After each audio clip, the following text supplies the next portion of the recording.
4. The theory of evolution is understandable philosophically.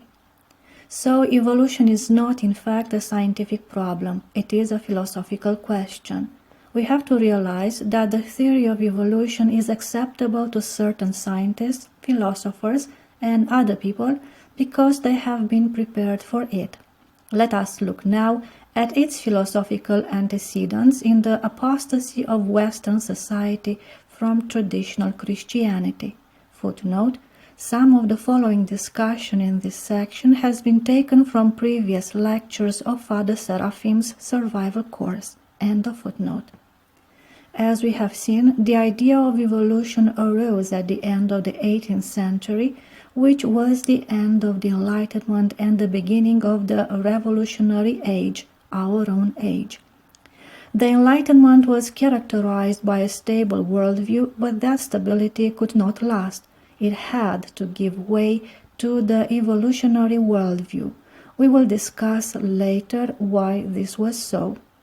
One of the classical works on the Enlightenment, The European Mind by Paul Hazard, states, "In this period, a moral clash took place in Europe. The interval between the Renaissance, of which it is a lineal descendant, and the French Revolution, for which it was forging the weapons, continues an epoch which yields to none in historical importance." The Enlightenment was the classical age of modern Europe. This period between the Renaissance and modern times was the first real attempt to make a harmonious synthesis of the new forces let loose by the Middle Ages, Renaissance, and Reformation without losing the spiritual base of some kind of Christianity. Footnote: Father Seraphim showed in a previous lecture that after the schism of the Western Church from the Orthodox Church, the Western tendency toward rationalism went unchecked. This was seen almost immediately after the schism with the rise of scholasticism, in which reason was exalted above faith and tradition. End of footnote.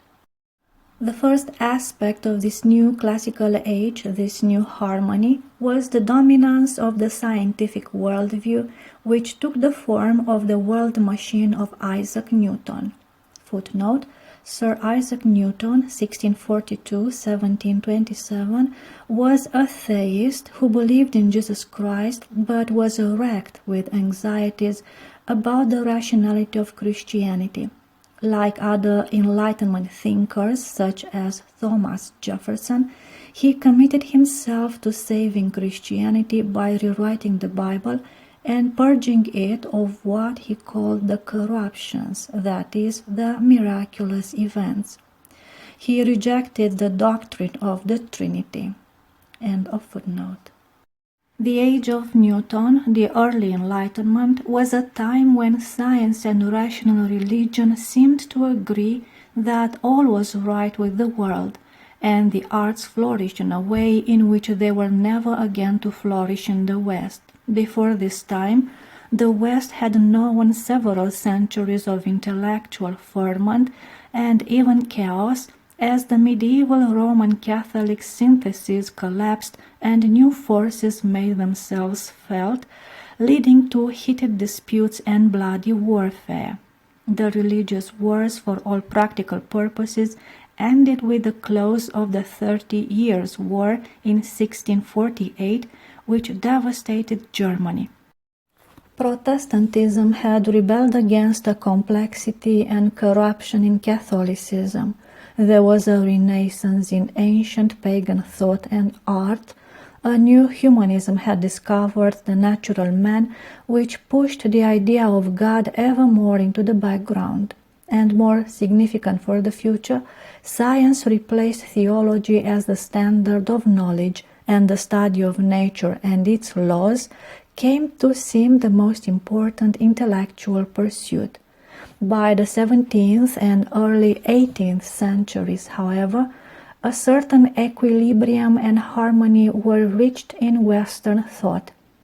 Christianity was not, after all, overthrown by the new ideas, but rather adapted itself to the new spirit and the difficulties and contradictions of modern naturalistic and rationalistic ideas had not yet made themselves felt.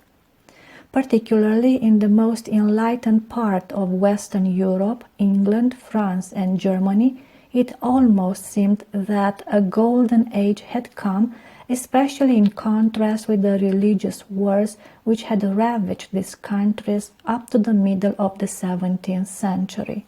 The enlightened man believed in God, whose existence could be rationally demonstrated, was tolerant of the beliefs of others, and was convinced that everything in the world could be explained by modern science, whose latest advances he eagerly followed. The world seemed to be a vast machine in perpetual motion, whose every movement could be described mathematically. It was one great harmonious universe ordered as a uniform mathematical system. The classical work expressing these ideas, Newton's Principia Mathematica, was greeted with universal acclaim when it appeared in 1687, showing that the educated world at that time was thoroughly ripe for this new gospel. In the new synthesis of the Enlightenment, nature replaced God as the central idea, even though God was not thrown out until the very end of this period. The age of the Newtonian system was also the age of the religion of reason. Religion was now subjected to the same standard as was science, to the study of the outward world, that is, the standard of reason. Thus continued the process which had begun with scholasticism soon after the schism, when reason was placed above faith and tradition. The Enlightenment was the time when men dreamed of a religion of reasonableness.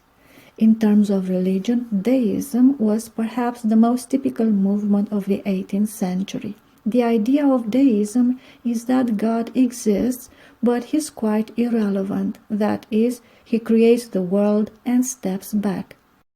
Newton himself believed that he could not calculate quite everything correctly, as for instance the paths of comets. He had the idea that the universe was like a great watch which God made and then stepped back, and that once in a while he had to step in and correct it, wind it up again. But later astronomers said that no, this is not true. One can actually have a unified theory which explains everything, including all irregular movements, and so God is necessary only at the beginning. God becomes extremely vague. Thus miracles and prophecy began to be called into question, and many writers already began to say that they were just superstition. In this, the French became more radical than the English. Looking at the Enlightenment worldview, one can see what a harmonious idea it appeared to be, of nature ruling over everything, the mysteries of nature being discovered, God still being in heaven, although not doing much, and scientific knowledge progressing over the whole world. This brings us to the second main aspect of the Enlightenment, which was a faith in human progress. In his book, The Making of the Modern Mind, J. H. Randall Jr. writes, "It was from the spread of reason and science among individual men that the great apostles of the Enlightenment hoped to bring about the ideal society of mankind, and from there they hoped for a veritable millennium. From the beginning of the 18th century onward, there arose one increasing paean of progress through education. Locke, Helvetius, and Bentham laid the foundations for this generous dream. All men of whatever school, save only those who clung to the Christian doctrine of original sin, believed with all their ardent natures in the perfectibility of the human race. At last, mankind held in its own hands the key to its destiny. It could make the future almost what it would. by destroying the foolish errors of the past and returning to a rational cultivation of nature, there were scarcely any limits to human welfare that might not be transcended. It is difficult for us to realize how recent a thing is this fate in human progress. The ancient world seems to have had no conception of it. Greeks and Romans looked back rather to the golden age from which man had degenerated. The Middle Ages, of course, could brook no such thought. The Renaissance, which actually accomplished so much, could not imagine that man could ever rise again to the level of glorious antiquity. Its thoughts were all on the past. Only with the growth of science in the 17th century could man dare to cherish such an overweening ambition. All the scientists, from Descartes down, despised the ancients and carried the day for the fate in progress. Why did the Enlightenment worldview collapse? Its philosophy now seems hopelessly naive, its art a golden age impossible to revive. There are several causes, and they all overlap each other. The most fundamental cause is the critical approach of the very rationalism upon which the whole Enlightenment worldview was based. The Holy Fathers say that human reason has been corrupted since the fall of man. Therefore, it must be submitted to fate and revelation, and thus raised up to a higher level. Once reason is exalted above fate and tradition, its critical approach produces its own destruction. The fate in human reason that first produced scholasticism then produced the Reformation because reason criticized religion itself. The Reformation was a criticism of medieval Catholicism, and then a criticism of Protestantism produced the atheist agnostic philosophers of the 19th century. Finally, the critical approach of reason produced the actual suicide of reason. Once one trusts reason as the standard of truth, one must follow it all the way on its destructive course. One has no argument against it. Since the Middle Ages, rationalism had reduced the sphere of knowledge as it criticized every tradition and the reality of the spiritual world, everything except the outward world. With the English philosopher David Hume in the latter part of the 18th century, autonomous reason finally went as far as it could go. It destroyed all certain knowledge, even of the outward world. Hume said, "We cannot know absolute truth through our reason. We can only know what we experience." He wrote, "Reason is a subjective faculty which has no necessary relation with the facts we seek to know.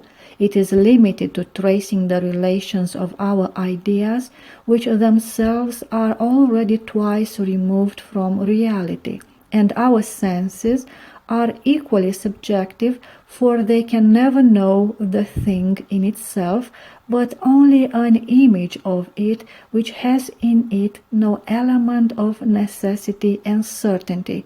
The contrary of every matter of fact is still possible." This, in fact, is a very deep thing in our modern thinkers of the last 200 years. This despair at never being able to know anything, which dissolves the very fabric of life. Believe in rationalistic philosophy and start thinking things through, and you come against Hume and other thinkers like him, and suddenly the whole world dissolves. Thus, with justice, one writer on the philosophy of the Enlightenment has the following thing to say about Hume. To read Hume's dialogues after having read with sympathetic understanding the earnest deists and optimistic philosophers of the early part of the 18th century is to experience a slight chill, a feeling of apprehension.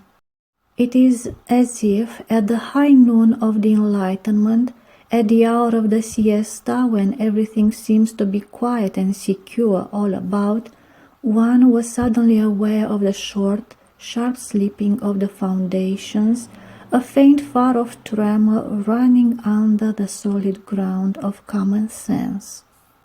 This, of course, later produced the great earthquakes of our own times. The experimental ideal in science had a function similar to that of reason in destroying the stability of the Enlightenment worldview. Being itself based in rationalism, this ideal is never satisfied. It never stops, but always waits to test its conclusions and come to new ones. That is why scientific ideas are constantly changing and why the scientific synthesis at the time of Newton was overthrown. Finally, the idea of progress helped to dissolve the old synthesis. In the Renaissance, as we have seen, the ancients were looked to as the true standard. It was thought that if only we could get back to them and away from the Middle Ages and superstition, we would be fine. Then, when the sciences became the dominant mode of thought, the scientific worldview arose. People began to see that anyone living today has more scientific knowledge than anyone living in antiquity. Now science for the first time has moved forward dramatically with its experiments, etc. The very idea of progress, that the present is building upon the past, that the future generations will improve upon us, and that man will go constantly ahead, this obviously obliterates the idea that there is one constant standard. Just as in Hume's subjectivism, everything becomes relative. One's existing standard is left to the fate of the future people who are going to improve upon it. After a while, people begin to realize that this is a philosophy of constant change, constant movement. Then the soul begins to be upset. It senses there is no peace, no security. By the end of the 18th century, this idea of progress had given birth to the evolutionary worldview, which was quite different from the stable worldview of Newton and which rose to the fore in the 19th century. And so, the 18th century began with great optimism, but most people did not realize that by the end of the century, the most advanced philosophers would destroy any possibility of any real knowledge of the external world and any constant standard of truth. It takes time for deep ideas like that to filter down to the people, but when they do, they produce disastrous effects.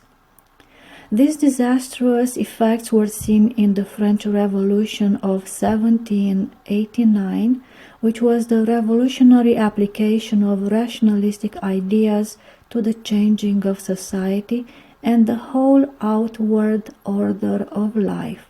The end of the 18th century brought with it the end of the old order, the end of an age of stability when human institutions and art and culture were based on at least a remnant of Christianity and Christian feeling. The outbreak of the French Revolution coincided with the end of Christian civilization. Before 1789, it was still the old regime. After that, it is the age of revolution, our own times. In view of all this, the theory of evolution is understandable philosophically. It arose out of a search for a scientific law of progress to justify the modern revolutionary advance. The theory of evolution was first proposed by Charles Darwin's grandfather, Erasmus, in 1794, only 5 years after the French Revolution. Footnote: many of Erasmus Darwin's friends and associates were sympathizers with the French revolutionaries, Erasmus was a founder of the Lunar Society, which included these revolutionary sympathizers and whose membership overlapped that of the Revolutionary Society led by the radical Earl Stanhope.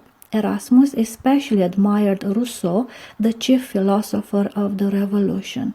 He was also a Freemason, as was his son, Charles Darwin's father. End of footnote.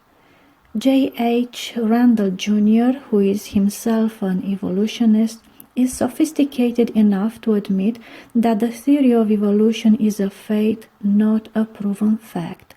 At present, biologists admit that we do not, strictly speaking, know anything about the causes of the origins of new species.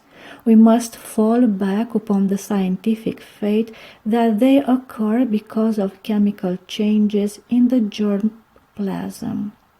Footnote: a similar statement was made by a leading British evolutionary biologist, Professor L. Harrison Matthews, in a foreword to a 1971 edition of Darwin's Origin of Species. The fact of evolution is the backbone of biology, and biology is thus in the peculiar position of being a science founded on an unproven theory.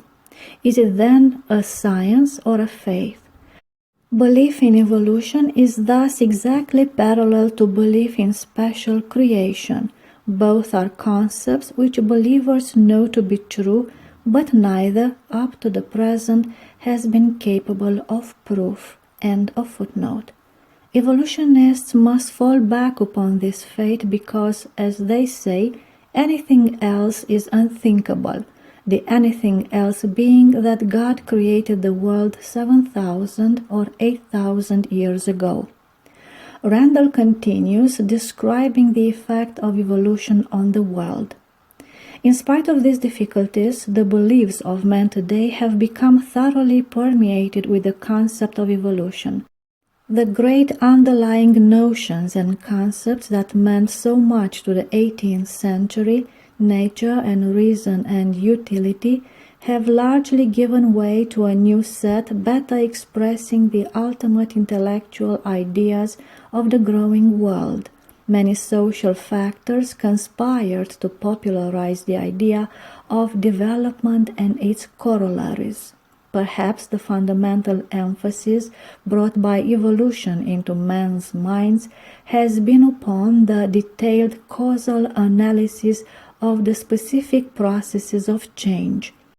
Instead of seeking to discover the end or purpose of the world process as a whole, or to discern the ultimate cause or ground of all existent things, the fundamental task of earlier science and philosophy, men have come to examine just what the process is and just what it does in its parts.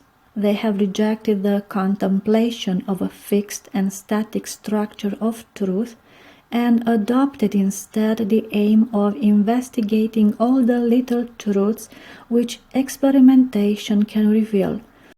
Not that truth which is the source of all truths, lifting man's soul above all human experiences to the realm of the eternal, but the patient, tireless, and endless search after an infinity of finite truths in our experience. This is the present-day goal of all scientific and philosophical endeavor. Randall mentions how the changing human institutions, the different ideas of morality, etc., enforce one's faith in evolution. The conception of man as an organism reacting to and acting upon a complex environment is now basic. Footnote: this is the basic tenet of the evolutionary worldview and the revolutionary age regarding human nature. It is built into the scientific philosophy of Darwinism and the political philosophy of Darwin's admirer Karl Marx, and it is common to all totalitarian and utopian schemes deriving from these two, including modern liberalism and radical feminism. Judge Robert H. Bork, in his book Slouching Towards Gomorrah, modern liberalism and American decline, puts this evolutionary tenet succinctly as follows. Human nature is infinitely malleable so that a new, better, and perhaps perfect human nature can be produced by the rearrangement of social institutions. Feminist Cher Haidt, in the Haidt Report on the Family, expressed this belief when she said, "There is no such thing as a fixed human nature. Rather, it is a psychological structure that is carefully implanted in our minds as we learn the love and power equations of the family for life." Fortunately, the family is a human institution. Humans made it, and humans can change it. End of footnote. All ideas and institutions are today thought of as primarily social products, functioning in social groups and springing from the necessity of effecting some kind of adaptation between human nature and its environment. All the fields of human interest today have undergone this general sociologizing and psychologizing tendency. The example of religion and theology will be a sufficient illustration. Whereas the 18th century thought of religion and theology as a deductive and demonstrative set of propositions, men now consider religion as primarily a social product, a way of life springing from the social organization of man's religious experiences, and theology as a rationalization of certain fundamental feelings and experiences of human nature. We no longer prove the existence of God, we talk of the meaning of God in human experience. We no longer demonstrate the future life, we investigate the effect of the belief in immortality upon human conduct. We see very clearly that this is the next stage beyond Hume, who destroyed all these things. You can no longer believe in those old ideas. This is the next stage, and it has nothing to do with the scientific discovery of evolution. It is simply what is in the air. Once reason continues its march, it will end in its own suicide. Randall continues, "Evolution has introduced a whole new scale of values, where for the 18th century the ideal was the rational, the natural, even the primitive and unspoiled. For us, the desirable is identified rather with the latter end of the process of development, and our terms of praise are modern, up-to-date, advanced, progressive. Just as much as the Enlightenment, we tend to identify what we approve with nature, but for us it is not the rational order of nature, but the culmination of an evolutionary process which we take for our leverage in existence. The 18th century could think of nothing worse to call a man than an unnatural enthusiast. We prefer to dub him an antiquated and outgrown fossil. That age believed a theory if it were called rational, useful, and natural. We favor it if it is the most recent development. We had rather be modernists and progressives than sound reasoners. It is perhaps an open question if in our new scale of values we have not lost as much as we have gained. The idea of evolution, as it has finally come to be understood, has reinforced the humanistic and naturalistic attitude.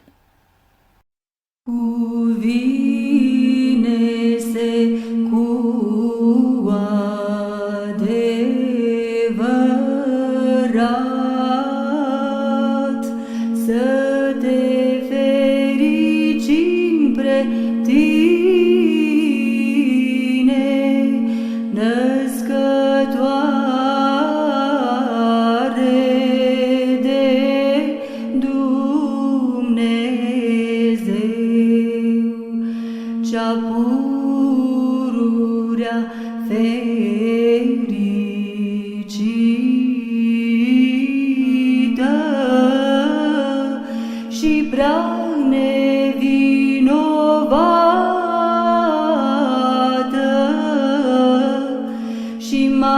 Maica Dumnezeului nostru, ceea ce ești mai cinstită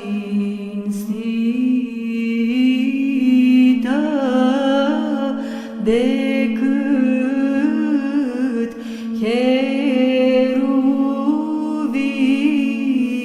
cheruvimii și mai slăvită,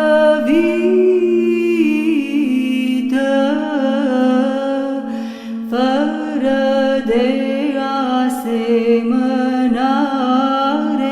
decât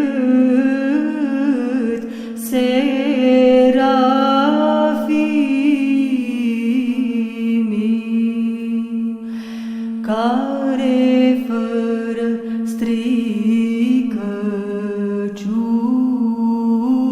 stricăciune pre Dumnezeu cuvântul ai născut, pre tine cea cu adevărat născătoare